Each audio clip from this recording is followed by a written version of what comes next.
একটা পাখি সকালবেলা যখন বের হয় তখন কি সে জানে যে তার রিজিক কি আছে? তাহলে আমিও তো একটা মানুষ, আমার জন্য আল্লাহ একটা definitely has a plan, Allah definitely has a plan. তো আমি কেন অতিরিক্ত চিন্তা করব? আল্লাহ আপনাকে কখনোই হতাশ করবেন না আপনি যদি আল্লাহর উপর দৃঢ় বিশ্বাস রাখেন। বান্দা যেমন তার সৃষ্টিকর্তার দিকে আশা করে, এবং আপনার কাছে যখনই আসবে, এটা দুনিয়ার একটা পরীক্ষা, এবং আপনি যখন এই যে এফসিপিএসে বারে বারে অনুত্তীর্ণ হওয়া, রেসিডেন্সি না হওয়া, এগুলো নিয়ে কখনোই ওভারথিঙ্ক করবেন না। আপনার কাজ হচ্ছে চেষ্টা করে যাওয়া।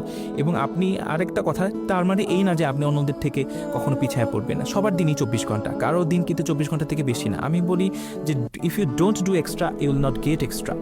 আপনাকে এটা করতে হবে যে আল্লাহর কাছে এটা প্রমাণ করা যে আল্লাহ আমি বেস্ট। আমি অন্যজন 12 ঘন্টা পরিশ্রম করলে আমি 13 ঘন্টা করি। আল্লাহর কাছে যখন এটা প্রমাণ করবেন, আল্লাহ তো আমি বলি যে আহকামুল হাকিমিন, বিচারকদের মধ্যে সর্বশ্রেষ্ঠ বিচারক, তিনি নিশ্চয়ই আমি 13 ঘন্টা 1 ঘন্টা বেশি পরিশ্রম করছি কারণ